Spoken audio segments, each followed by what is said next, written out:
Hello, and welcome to this as of yet unnamed and probably uncontinued podcast, but lockdown has been getting to me and Norman, and we've been struggling for things to do, so we decided why not make a podcast for the absolute fuck of it. So on this maybe sole episode of the podcast, we've decided to talk about paranormal events in and around Sunderland, which is obviously our city where we're from.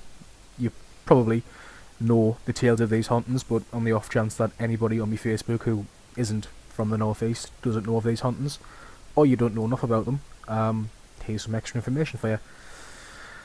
So I want to start off strong with probably one of the most famous hauntings from Sunderland, the Card Lad of Hilton. Ooh. The Card Lad of Hilton is the supposed spirit of a young stable boy by the name of Robert or Roger Skelton, depending on what source you read, who was murdered in Hilton Castle by Baron Hilton in either the 16th or 17th century, again, depending on what source you read. There's a fair bit of speculation about the supposed haunting, with the most popular stories being that he was murdered after being caught courting the Baron's daughter, or that he was killed because he was a lazy little shit. Yeah, So, I heard the lazy one. That's what I got yeah, told. I think that's probably the most widespread story behind his death. Which is a fucking aggressive step, isn't it? Yep. You fucking lazy, you fucking deed. Straight away. he went like straight from a 2 to a 10, but I suppose, you know, if your only job is to work with horses and you're just not doing your job. I mean, you could straighten him out. He's got like, what, 25? That's the age of death there, usually. 16th century, he did well to live past, like, you know, infancy, so he's done well, admittedly. So Baron Hilton ordered that his horse be ready in the morning for an important journey that he was going on, but on that very morning it turns out that Robert had overslept. Now, as is the case with many old hauntings, there are again a fair few versions of what happened next. So Baron Hilton was fucking fuming with Robert, and was said to have either decapitated the boy, stabbed him with a pitchfork, or hit him with a riding crop on the back of the head, which struck a spot that had been injured or weakened the day before, resulting in a fatal injury for Robert. Jesus. Baron Hilton was then said to have disposed of Robert's body in either an unused well or a deep pond, which, if you know the area, was likely somewhere in the Dean, though at that time I'm doubting that his body was surrounded by tab ends, crisp packets and fucking resin-filled lungs. That's where the River Wear came up to. What, Like, really? Yeah, apparently the whole of the Dean, that was underwater. Shit. Someone drank the whole fucking river. Did not know that. A few months later, Robert's body was recovered and the Baron was tried for his murder. Luckily for the Snake Yard Baron, he had an alibi. A local farm worker had said that the Baron had ordered Robert to take a tool from the top shelf in the barn, and he'd subsequently slipped and fell, dying in the process. The Baron had tried to tend to the boy's wounds, but it was too late for him. And this just seems very, very, you know, fortunate for the Baron that this happened. Very, Yeah. very lucky. And he's like, the night before, I wish that lazy bastard would die. Hopefully the next 12 fucking hours. I won't do it though. God Almighty, as we know, he's real. As we all know, God is a vengeful God and is very just. So if any of these fucking stable boys are sleeping in, But he loves you. Don't forget that. That's a different topic. It hurts me more than it hurts you, fucking lightning. Just strangling the fucking kid. Creates a fucking drought. I love you. He loves us. So, apparently after all this bad shit had happened, strange events started to occur within the castle. The kitchen staff would start work in the morning and find the kitchen had been tidied if it was left a mess the night before, or if it had been tidied the night before, left a mess. An unseen person would take hot ashes from the castle's fires and would lie down in them, leaving an imprint of a body. Which seems a bit fucking pointless to me, but, you know, you do you. It seems that he's like less lazy now. Yeah, Like, I mean, you know, like, people just need to kick up the arse, Yeah, like or a riding crop in the back of the head. Wait, riding crops, they're just like little... It's like the sticks with a bit of leather on the end that jockeys use to, like, fucking whoop-ah the horses. That's meant to fucking kill him. Well, he had a weak spot in the back of his head. It's like a little... Yeah, he wasn't like 2. You got like a soft bit in your skull. It's literally a riding crop will sound like this. Well, I mean, he was fucking fuming. I don't know how hard he hit him with it. Even then, I feel like the harder you fucking hit, the less pain. Because it's like, oh, the fuck was that? I mean, again, You probably killed him after he hit him with a crop, because he probably got fucking laughed at. Yeah, fucking laugh at my fucking punishment. just fucking killed himself. You want a out of fucking smack? I'll give you a smack. Killed himself out of embarrassment because he got lashed off a riding crop and laughed at. There are also tales of the chamber pots being emptied on the floor, which just sounds like a fucking excuse to me. Just so fucking kicking him out of bed, fuck it. probably because he was sick of having to step over human outlines in ash and his own shit, a cook had stayed up until midnight to see who was being a little bellender in the castle. It was then that he saw the ghost of a naked boy who was crying, I'm card, I'm card. Hence the fucking name. And again, if anybody from the north is listening who isn't from the northeast, card is our way of saying cold, because we speak a bastardised version of the English language. Do you know, I never knew that was why it was called the card lad. I thought it was just... Really? Yeah. I mean, I knew the word card for cold. I mean, to be honest with you, I very rarely see a card myself, I just see a cold. Which is a nice name the for spelling, a pub, but which is no longer there. it was a terrible name for a probably terrible pub. It's a fish and chip shop now, isn't it? Aye, might be nice now. Fishy. Anyway, the cook and his wife left a warm cloak for the ghost, and the next night they heard, here's a cloak and here's a hood, the card lad of Hilton will do no more good. And from that point on, the ghost never returned, and the strange occurrences ceased, though people still supposedly hear the cries of the card lad, which, you know, if ghosts do exist, means he probably fucking did return. I'm fucking cold, man. Get a blanket. Get a lighter. Warm your fingers up away. And the amount of fires that's been set up the fucking castle in the last probably 200 Yeah, you can't complain years. anymore. Fucking hell. Yeah, exactly. Probably toasty as fuck. Norman, what do you have? I've got the Empire Sunderland. Empire Theatre Sunderland. It's obviously the main theatre where everything, stuff like Cats have been there, Lion King. I went to see the Green Day, American Idiot there. That sounds terrible. It wasn't that bad, but it was bad at the same time. I went to see. I've seen it twice. I went to see Blood Brothers there, with year 11 in school. That was actually pretty fucking cool, to be honest with you. Is that the one with the cover with like 2 people, like just arms? I think. I don't know, to be honest with you, dude. I read it in like year 9 and then went to see it in year 10 or 11. So, all I remember is I came home and played Skyrim for like 12 hours straight, so. Just totally forgot about the fucking performance. No, completely. Yeah. Empire Theatre was built around 1907. Yeah, 1907 was called Empire Palace at first, before I think it was bought by the council and then changed it to the Empire Sunderland. It was opened by variety and vaudeville star Vesta Tilley, who was... She laid the foundation brick, or like one of the foundation stones. So that's why the pub over the road is called Vesta Tilly's. That's why it's called. I never knew that. I just thought it was a fucking name. Yeah, just a tribute for her. Cool. I went. It survived World War Two. There's, I can't remember what. It's supposed to be like Greek god or something on top of it. They had to move that statue inside to protect it, and that you see that on the foyer bit. Alright. I had a tour there in about 2016, and do you know the upstairs bit on the main, like the main circular bit on the front? Yeah. There's them stairs, and there's like these massive brass banisters, and there's like loads of dints and that in it. And the story behind that is fucking, there was a bomb dropped on it, and like all like the shrapnel and that smacked on the banister. So that's all them dints you see is from fucking World War Two. That's fucking pretty cool. And a minging story about Vesta Tilly's, or is it just called Tilly's? think it's just called Vestatiles. Yeah. Apparently there was they reported like loads of cases of horrible water. Like the water was just minging, like funny colour and all that. And what happened when they found out what it was they looked on the roof where one of the water reservoirs are. Mm-hmm.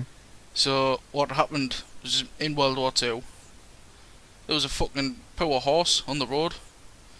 Bomb landed on it and fucking blew the horse on top of the roof. So the fucking horse all that time was like rotten. So it was gone in the fucking waters. Ugh. Fucking horrible, like. That's fucking grim. Drinking fucking horse liquid. Nice. Ugh. Nice liquefied horse. Aye. Of course, down Vestatiles they just do horse tranquilizers. So, Aye. you know, that's fun. It's just fucking Darren, 26, never had a job, sells it around the back. Oh, fucking. It's a job. It's a full-time job. Go on this fucking horse, sleepy juice. Put it to me to sleep. Straight to sleep. It's had loads of famous people there. Tommy Steele, he made his debut there on the 5th of November 1956. He was... Who? I don't know, I haven't listened to any stuff. But he's dubbed Britain's first rock and roll singer. I think the vocalist from fucking Type... Oh no, that's Peter Steele. Oh man. When there was like Tommy Steele, I thought it was like that fucking Cockney tradesman. I know he's called Tommy, but fuck it. No, neither why is that. Good one for you. The Beatles performed there on their first tour. Now would you love the Beatles? Yeah. And Helen Mirren made her stage debut there. She was in stuff like the Queen, Calendar Girls, Red 2, and Hobbs and Shaw. Still kind of fit for an Albert, if I do say so myself. Not to see Hobbs and Shaw. No. Fucking Fast and Furious, man. You should see the ride in Universal Studios. I don't want to. I hate Fast and Furious fucking ones. awful. They've got nothing to do with cars anymore, as far as I'm aware. Oh. And also, we've got the one and only Sid James. Insert that fucking minging laugh. Pretty much famous for that fucking laugh. And he was also just... That and being in like 600 fucking Carry-On films and playing the same bloke in every fucking one of them. 19 Carry-On films. Indeed. And I'm sure there's more, because I know there's a couple that he's not in. Because you're just waiting for Sid James when you're watching one. You're just like, where's Sid? Where's Sid? There he is. Oh, there's an underage lass probably. Oh, what's this? Oh, he hates his wife. That's a good joke in the fucking 60s. Yeah, I hate my wife, but I won't divorce and go to this fucking 19-year-old. Anyway. What's your gripe with Sid James? I love him. Man didn't know wrong as far as I'm concerned. Like, as far as I'm aware, he didn't know wrong. When you get elder, you realise what he was about. And I respect him for it. The reason why he's linked to Sunderland Empire is not because he was like, he made his debut or anything. No, he died on stage while he was being laughed at by the audience. Ah, good old. Which is the same way as fucking Tommy Cooper. Yeah. He was performing his part in this farce called The Mating Season. Which just for him, innit? He was born to fucking play that. Born to breed. Born to fucking breed. So I don't know how long they got in, but midway through, we'll say, missed his cue from Olga Law, and she was like saying Olga Law. Olga, I don't know. Olga. Fucking Olga. She said her lines in that on this couch. Oh, I actually got some quotes. Here we go. I came on, said my first lines, and he answered as normal. Then I sat on the sofa with him. I said my next line, and he didn't answer. His head just... saying like she thought he was playing a joke because he fucking you know, he normally did. His head slumped and his eyes had gone back into his head, which is a fucking scary sight. I thought it was a gag. Well, you know, you would with Sid. He was such a rascal. There he fucking was. She then went to the side for help. The technical manager asked for the curtain to be closed and asked the famous line, "Is there a doctor in the house?" And the audience not knowing what was going on, just fucking laughing while he's fucking, you know, on the ground, hurting a bit. Fucking lying there just dead. Fucking stop laughing, man! It's him. He's pretending. Not pretending. That's exactly what someone pretending would do. You're not pulling the wool out of my eyes, Sid. Yeah. Thought it was a joke. They all thought it was a joke, but certainly to realise they were laughing at a dead man. Or a dying man, sorry. Was took to hospital, pronounced dead about an hour later, at the age of 62, on the 26th of April 1976. Which is that old? I thought it's quite a young age.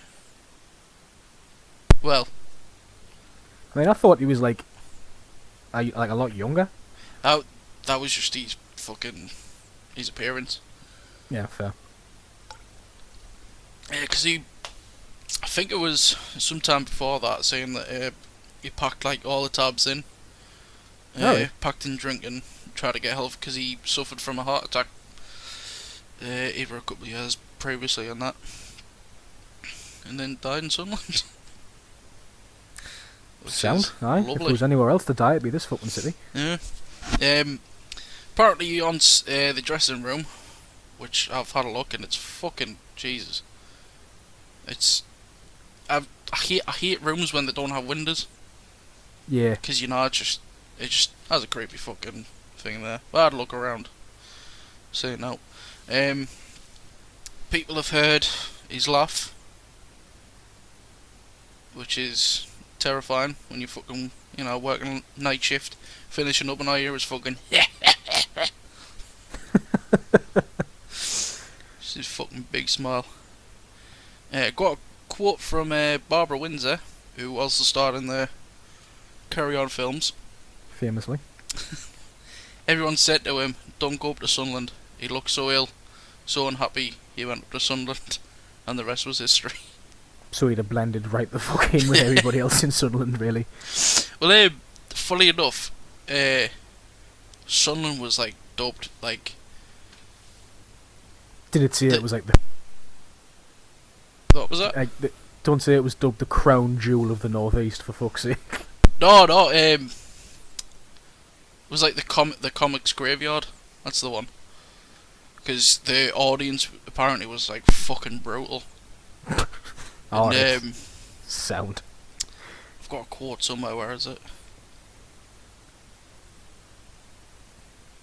2 seconds. Oh, sorry, I can't be able to find it. Anyway, it was something like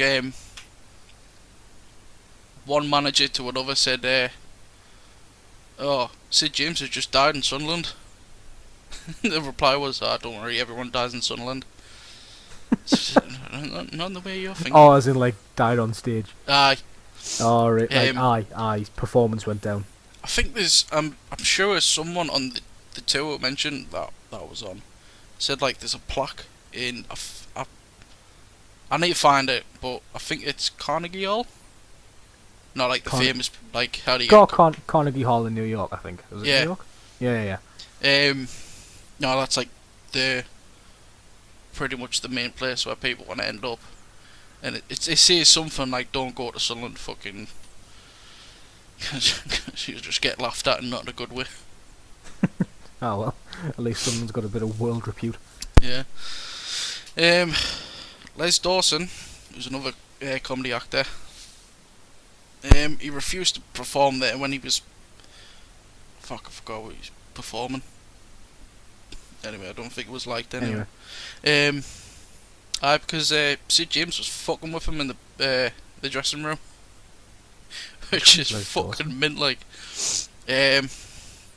Oh, Les Dawson. Aye, I know you mean. I've seen him and stuff, but I can't remember fucking how like Aye, that. I've seen some of his stuff on telly, like always at Christmas time.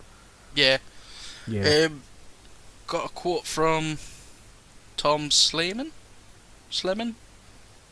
Tom Sleeman. I don't know. Sleeman. From a book called Liverpool 24. Dawson was sitting before the dressing room mirror when he heard a rather familiar staccato.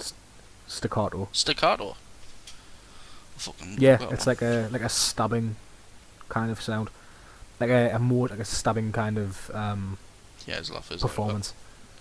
Laughed to his left. He saw the ghost reflected in the mirror and felt a stabbing pain in his chest. It was Sid James, and he looked ghastly. I mean, it's fucking. Les Dawson wasn't like the slimmest and fittest I of know. people, I will admit. His whole head fits in the picture. That you couldn't zoom out anymore. It's that old fucking British famous person fucking look. They just fucked. You won't be famous these days. Yeah, that's all I found on Sid James. Oh, there was I had a look on YouTube. Someone does a ghost box video, which is fucking, I don't know. Just ask the box a question and it fucking records what's being said. And I think the first question was, what out of the 19 Carry On films do you like? And he says something like Copper. Don't know what the fuck that one is. And then his next question. Carry On Copper, more than likely. Yeah. And then the next fucking question is just, I heard you were a fucking absolute fucking gambler. Like, what would you say to your kids? Straight in there with the fucking pressing question. Just fucking. He's probably like surrounded by like all his fucking colleagues who've died in the past, and that fucking looking at him. Yeah, Sid. What would you say? You gambling twat. Cheap cunt. Fucking, where was the money I lent you? You fucking on the bookies. Fucking dick. Hi Sid, where's that fucking 20 pence I lent you the other week? 40 euro again, Sid. Nah, fucking 20 pence for shit. Like fucking Sid James has got a Macam accent, like. Yeah, I kind of do a Cockney accent. I prefer not to try. Alright, other hauntings there is. Vesta Tilley, apparently. Even though she died in London. Which. Well, supposedly, I'm not speaking as an expert, but I have watched Ghost Adventures a fair few times. Supposedly, like, if that was somewhere that was like poignant to the deceased's life, or like somewhere they were famed for having been, like their energy and spirit could like live on there. I think it's called a residual haunting or some bullshit like that.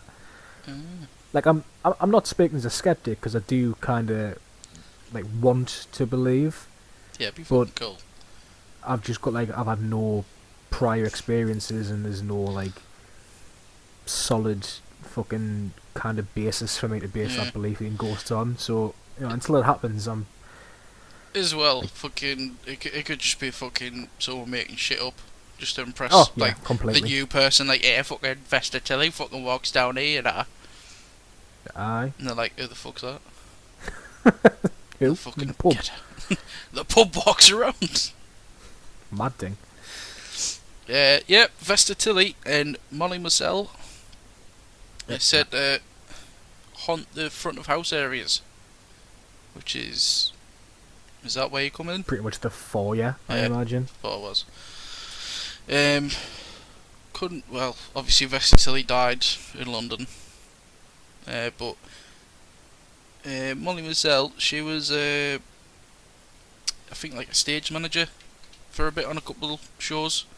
Oh yeah, read right fucking past it. In about 1949, she mysteriously disappeared after delivering a letter. She's been dubbed the White Lady, which is such a fucking cliche. Stereotypical fucking ghost name. It's either like the Grey Lady or the Woman Lady in Grey in or the White. It's Lady in Red, isn't it? Fuck. Fucking Chris DeBoo. And that's all I could find on that. I got told about one when I was on that tour. As I think they'll call it the Grey Lady, which again Standard. is just fucking. And there's, I don't know if you've been on the very top of like. I went to go see Rocky Horror with Sarah, like when we first got together, and we were like fucking like high in the sky. I think we're like on the very, very top. Mm. Is it like really steep? Yeah, the steps are like pretty much vertical. It's scary up there. But apparently, like, they designed it so like wherever you sit, you got the best acoustics.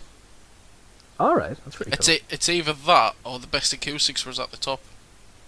I can't remember what was said, but yeah, apparently there's a grey lady that's there.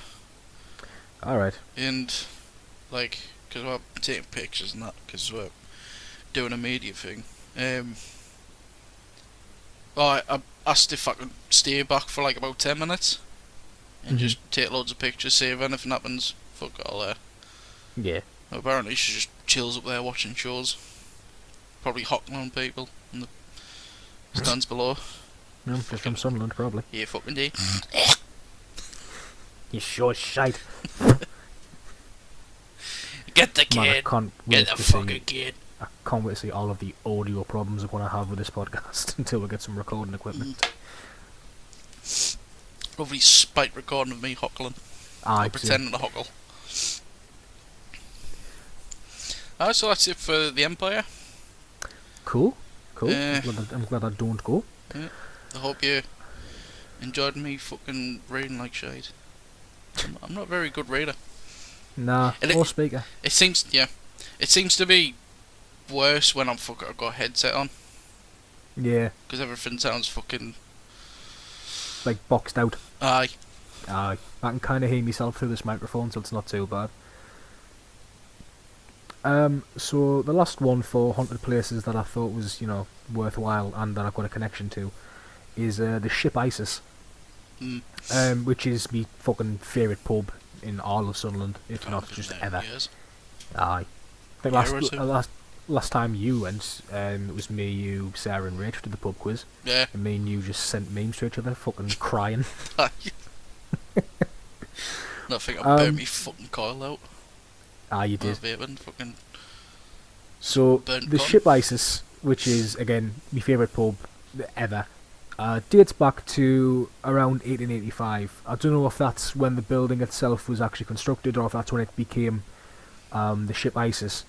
But it's been a popular drinking spot in Sunderland since that time.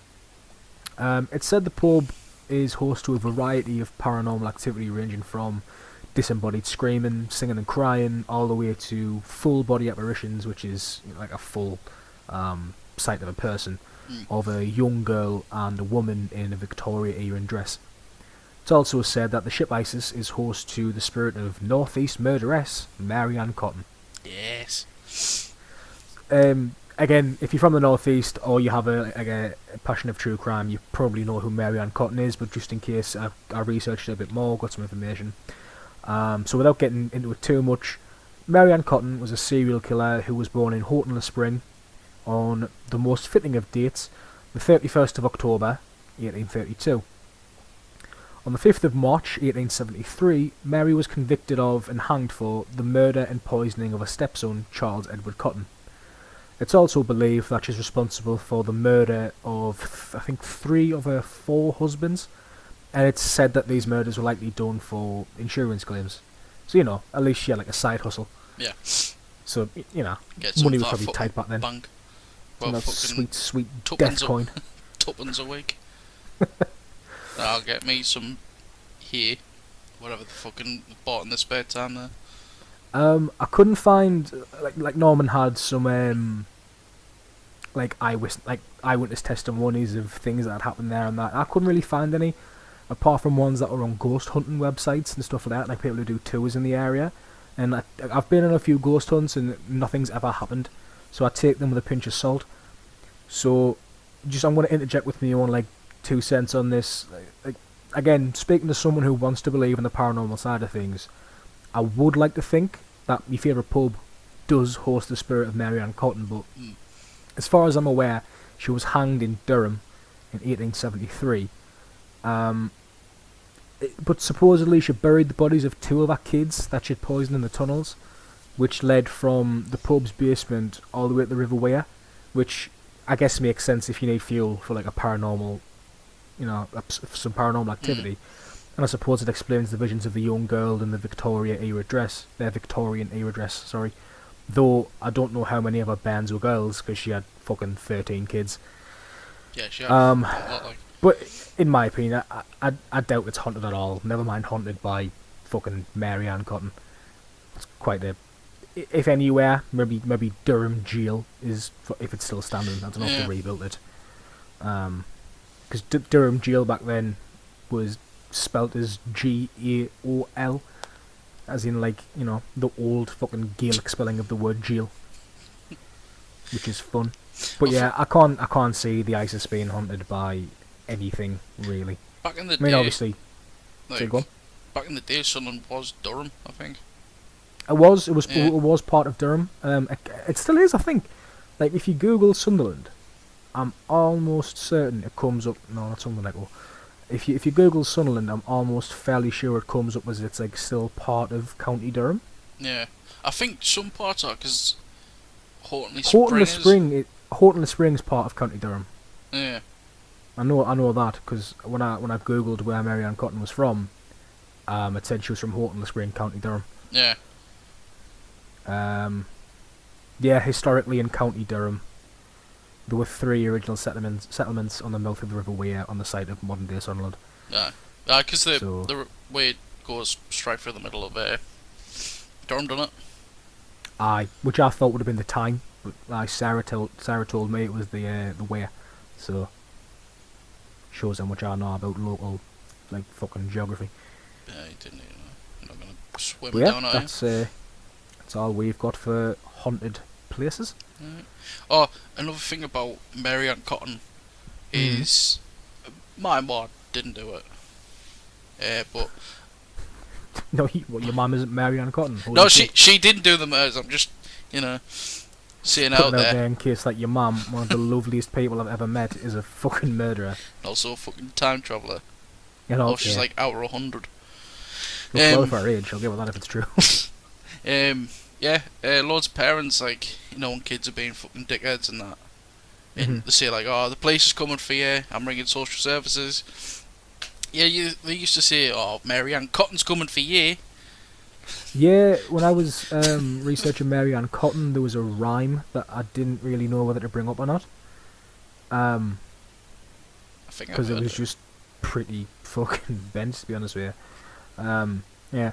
Mary Ann Cotton, she's dead and she's rotten, lying in bed with her eyes wide open. Yeah. Sing, sing, or what shall I sing? Mary Ann Cotton, she's tied up with string. I've never hanged anybody, but I'm fairly sure you don't use string. Just fucking bought from Staples. Hold on, I've got to unravel it. Right, you grab that end. Don't grab it though. Loosely in your hands and I'll pull. Didn't it run away? Didn't it? You fucking dropped the fucking end. Oh, here comes a cat. So yeah, that's all we've got for Haunted Sunderland. Yeah. For your book, and if you've listened for this long, you might as well listen for a bit longer. Because what the fuck else are you going to be doing with your time apart from nothing else? Yeah. We also decided we would add personal experiences into this recording. Like I said, I don't have any personal experiences with the paranormal. I've been on a few ghost hunts, like I've said, and fucking nothing's happened to me. Ever. I've went hoping for some sort of interaction and nothing's happened. But I asked around. I asked my mum and a few mates and me girlfriend. Supposedly her house was massively haunted. So I'll start from there. Sick. So Sarah's house was apparently haunted by a ghost called Robert, who she apparently used to see all the time when she was a kid, albeit the sightings weren't frequent. It wasn't a daily thing. When she was younger she would see it, but it wasn't all the time. It was just every now and again, I guess, when she was younger. Yeah. And I guess she said the most poignant of these sightings was the time she saw a physical form waving at her, which, even as a kid, would put the fucking shits right up me. And the time she saw an orb, which, orbs I don't really trust. I put that down to your eyes gone funny, but whatever. It wasn't my experience, so I can't really speak for it. Seeing like worms in your eye, man. That's what I normally think it is like when your eyes go funny, like in the light or the dark, and you see things. Yeah. Like I see flashes sometimes when it gets dark, but again, I couldn't see it, so I can't really, Do you know when you're like lying in bed? Have you ever like just looked in the room and then it seems to like get really, really dark? Yeah, man. Like, if I focus on something, fucking scary, like if I see something in like the corner, like my guitar's in the corner of my room. If it's bare, like I always sleep with the telly on now.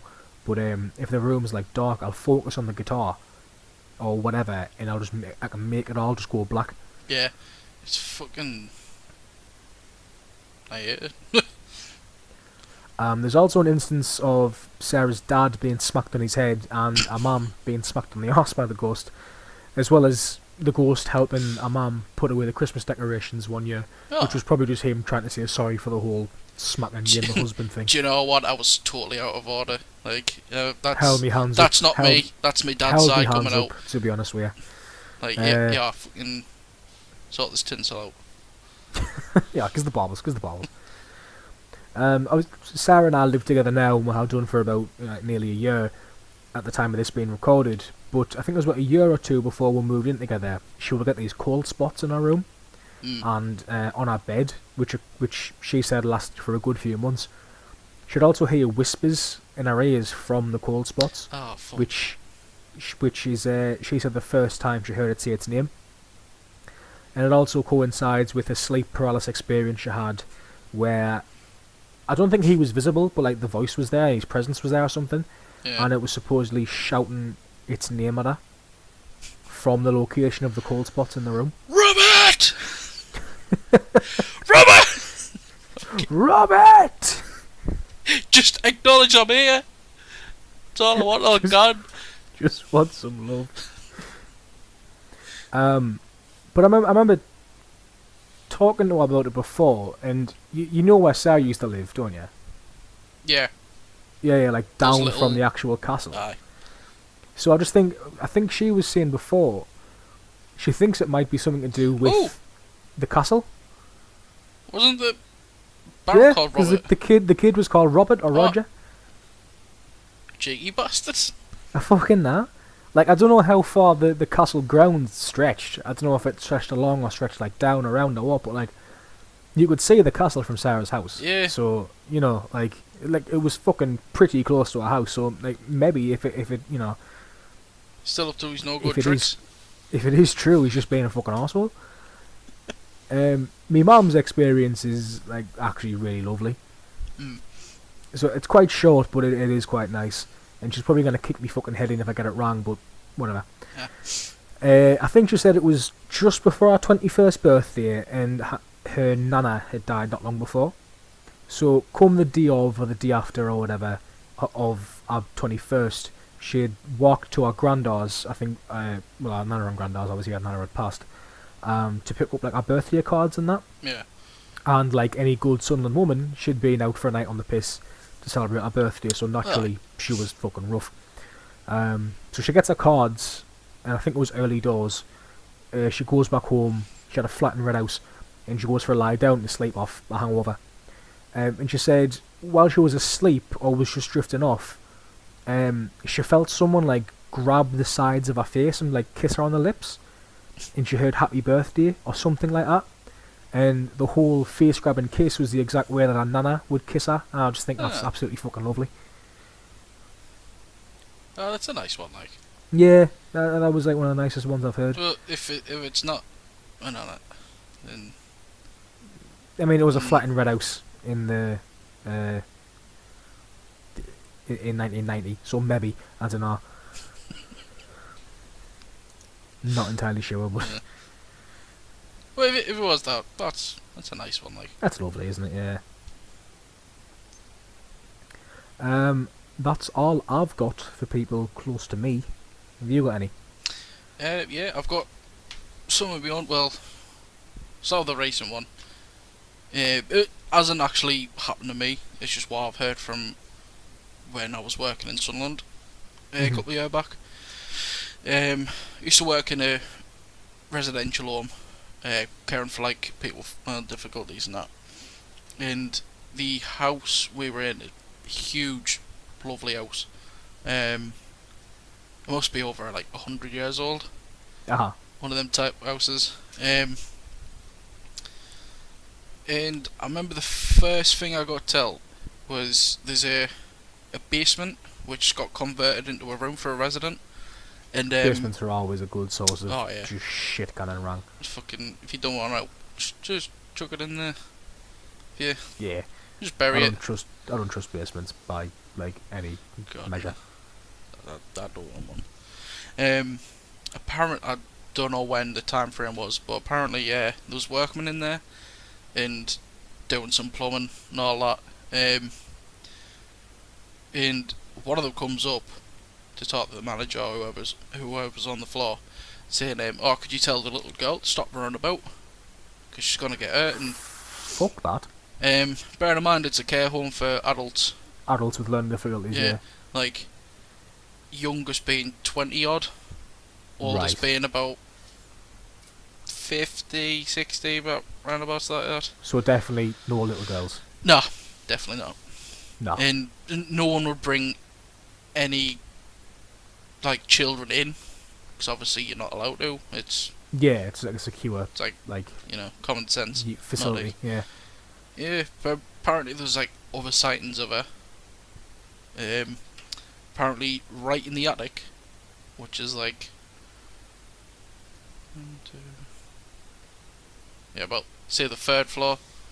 Was, that was like used to be like the sleeper room. So like if you were doing a sleep in, you would sleep. Like in a 24-hour shift. Yeah. Yeah.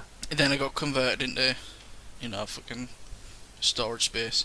Apparently there's been sightings like when people's having a tab outside on night shift, people seeing like a figure in the window, which is fucking terrifying. There was another one. I was on night shift with this dude, and he was sitting on the living room, everything sound, about 3 in the morning, and you could see right through into the other, like there was like a dining room, then a window, and outside the window is basically like about 4-foot drop. There's like a gap for where the windows of the basement is, and so you couldn't stand there, and there was like a little pathway, but no one could stand right close to the window. And apparently he seen like some dude with a high vis on staring into the window. Alright. Which is fucking terrible. And that's not fun for anybody involved. And I've heard stuff on a night shift there. Alright. Like, one night everything was done. Just watch telly till anyone wakes up or whatever. And I just heard this knocking. And sometimes you can hear like knocks, and especially in the summer because houses expand and all that, and they make creaky noises. Yeah, they expand and contract with it, like with the temperature. Yeah, but this knock was like on a door in a corridor where that dining room was, and it was like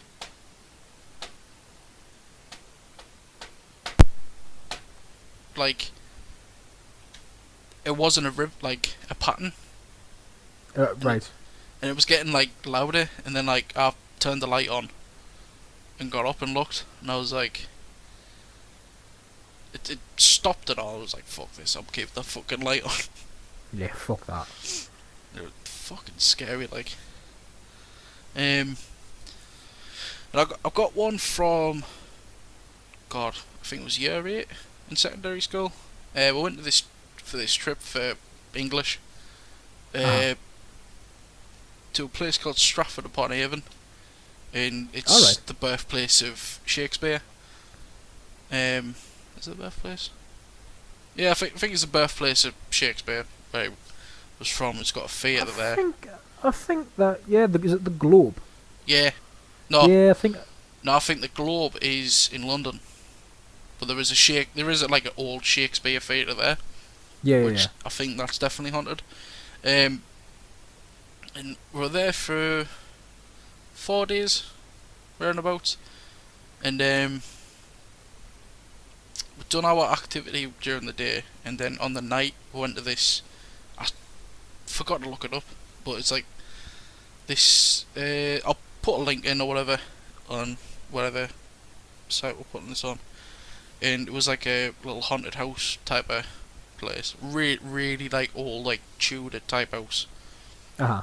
and apparently they got a couple of ghosts there. So first group goes in, we're waiting. Second group goes in this quite a big room, like a large sitting room type size. Or get told to stand in a circle along the door, turn the lights off. This dude's got a lantern. Starts giving us like a safety briefing, like it's gonna be dark, stay close, don't fuck about with the. Didn't fuck about. Because it was kind of like set up like a museum Ah. type, like had like all like people, I don't know, carrying carts, to describe old people. Yeah, I know what you mean.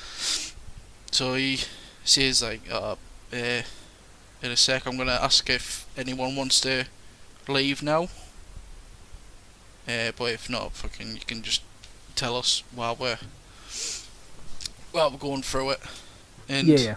so he's waiting for this other person, because it was like one person at the front and one person at the back with lanterns. So obviously no one gets lost. And waiting for him. And we got told to keep quiet, because obviously fucking that's what teachers fucking love doing. You can't fucking talk throughout. And to the right of me, there was fuck all. There was just like the main door. So like I could reach out and not touch anyone. Yeah. So I feel this fucking really like sharp cold sensation on my neck, and then because it was like summer and boiling hot in the nights, I was wearing like shorts, and I just felt something brush past me right ankle. Fuck that. And at that minute I was like, oh, I don't think I wasn't fucking looking forward to going on it anyway. Yeah. Because I've fucking shit myself and stuff like that. You sure it wasn't like just a mouse or a rat or something? No, it wasn't like low ankle. It was like where your socks were, like the top of your socks normally can. Yeah. It was more like someone else's foot or something like that. Right. Like, okay. if it was a rat, it'd be, I don't know, totally different. But at that point, I was like, I don't want to put my hand up in case loads of people think I'm a fucking absolute funny. And then he's like, the other dude comes in and he's like, right, anyone want to leave? Loads of people raise their hands. So I'm like, yes, I can fucking go now. So I was just, we were all waiting for the other people to come through, and I'm just sitting on the bench like, whew, I'm not going to sleep tonight. And I fucking didn't. Stayed up all night playing fucking Hot Pursuit on PSP. Playing what? Hot Pursuit. Oh, Pursuit. Oh, Need for Speed. No. It was, it's like a cop game. Oh, and you like jump from cars and that and shoot shit. Oh shit, yeah, it I was know a what you fucking mean. big game. I think I nearly completed that time. Another personal, well, not a personal experience, but I've got one. Got one from my mate Vicky. Vicky lived all over when she was a kid. As far as I'm aware, and she says this one comes from a house she used to live in Scotland. So she says she used to live in this old and supposedly haunted house in Scotland when she was a kid. This house had a big pond and a well in the back garden, and for some reason, despite her being fucking scared of the dark, Vicky and her brothers and sisters would always play hide and seek in the garden at night. So one night they were they were playing, and Vicky says that she saw a little girl standing by. I can't remember if it was the well or the pond, but she was standing by one of them, pointing at it, saying "help." Oh. So yeah, that's fun. Help! But drop my ball. She also said that she was once watching TV with her mum, and they both heard a baby cry, and then someone shushing it and saying like, "It'll be okay, it's okay." Oh. Yeah, that's shit. And there was also one she said she heard footsteps on like wooden flooring coming from the next room, like the room over from she was in. Yeah. Despite the fact that room was carpeted. Ugh. Spooky. Vic also used to work in the Wheat Chief in Bolden, which again is like supposedly fucking mega haunted. I read up on it. She told me, and a few other locals from the Sheaf had told us about it being haunted. Like I used to go there all the time. Apparently, a 6-year-old girl by the name of Jessica Ann Hargreaves was killed in 1908 by a right horrible cunt by the name of Joseph, who was apparently also fond of butchering prostitutes in the area. Lovely. Yeah. The pub is reportedly haunted by the ghost of the 6-year-old girl, but I've also heard tales from the locals, like I said, and the landlord, that it's supposedly haunted by the ghost of Joe as well, which doesn't really sound like a fucking fun mix, to be quite honest with you. It's just an eternal fucking tragic game of cat and mouse. Fucking hell. Aye, fun. As in Joe, as in Joseph. Joseph, yeah. Fucking hell. Aye. I mean, like, if you Google it, like, weirdly enough, there's been a fucking, like, paranormal show about it in the Sheaf. It's on YouTube, but, like, everyone speaks with these fucking terrible accents. Like, I don't even think they're trying to be, like a South Tyneside fucking accent. It's just a terrible fucking accent. Was it more haunted? No, it's not like... Haunted. It's like a dramatization.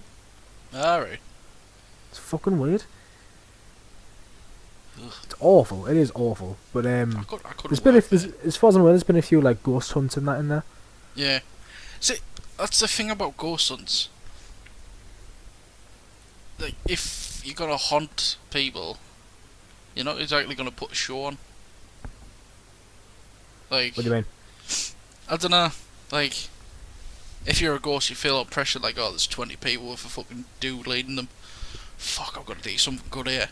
But if it's like one person, you can literally go, have you got a newspaper? I need a newspaper. And someone would shit themselves. Well, I mean, as far as I'm aware, like, from what I've seen on, like, you know, paranormal shows like Ghost Adventures and Most Haunted and shit, like, there's like different kinds of hauntings and different kinds of spirits. So like there's different kinds of things they can do, and like they draw energy from people and from like objects and like electronic equipment and stuff. Yeah. So I remember hearing somewhere that like a ghost will draw energy from equipment, and that's how, for example, if you go into a room with a camera to document it, your camera can just like switch off like that and just die, or like a spirit box will just like cut out and shit like that. That's why some people feel drained. Just constantly trying to charge the phone. Just always needing to recharge the batteries. Me Apple iPhone 6 is fucking charging shit out. Can I borrow yours? Ghostly batteries. Cheers. But do you want to leave that there for personal experiences? I'll do one from on an hour. Do one from me more. Oh, your mum had some good ones actually, yeah. Right, this is the message from it. It was 1986. Oh, you've edited it. Alright. 1986. My mum with a friend was driving back from Perth to Crieff. Is that what it I think it's Crieff. Yeah. Crieff or Crife or whatever. It's Scotland. I don't know that much because I googled it. Where she was staying with others, and they wound up getting lost. They're driving through a glen, which... What's a glen? Is that like a valley? A glen is like a fucking like a grassy type of place, I assume, like a flat bit of... Yeah. Sounds like a glen. So like mist came down and that, so which is fucking horrible when you're driving. Yeah. Apparently there was a duck that was flying level with the car, and it just stopped in the middle of the road, and it just wouldn't fucking move. Which with ducks and geese, it's fucking common, because going to work yesterday, I got stopped by fucking 2 geese. Fucking. Oh shit, aye. I couldn't go forward because they were blocking this side road. Fucking. I couldn't go past this dude who had his dog, because you got to keep 2 metres Obviously, in this day and age. So I was like, alright, I'll cross the main road that's next to it. No, they started going on the main road. You know what fucking geese are like? They'll fucking smack you. And then everyone get pissed off and you smack them back. You gonna hit fucking birds and all. I'll fucking swim on any goose. I don't give a fuck. Fucking lasso its neck and... Anyway, I was flying level with the car, stopped in the middle of the road, and it wouldn't move. So we couldn't do anything, reversed back, drove down, and went back to an inn the scene on the way. Stayed the night, got the stuff ready and that, fucking outside, got in the car. The fucking duck was outside, looking at them. So the fucking... Oh yeah, that's fucking weird. Drove off, and when they got to the bit where the duck stopped, the fucking... like just up ahead, there was a really sharp bend where the river was. And if they continued going after that duck, they would have ended up in the river because of all the fucking mist. Shit. Which is... thanks, duck. I wouldn't be here. To be fair, I always thought ducks were sound, but I've never really thought of ducks being like a protective fucking creature. Yeah. It's fucking... then again, it's probably like, oh, you're not dying in my river.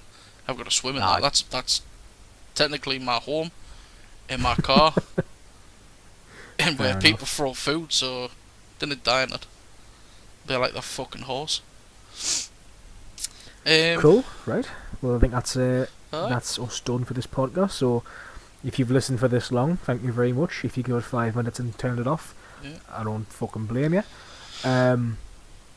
But yeah, thanks for listening. Like I said, hopefully, if you like it, we'll make more.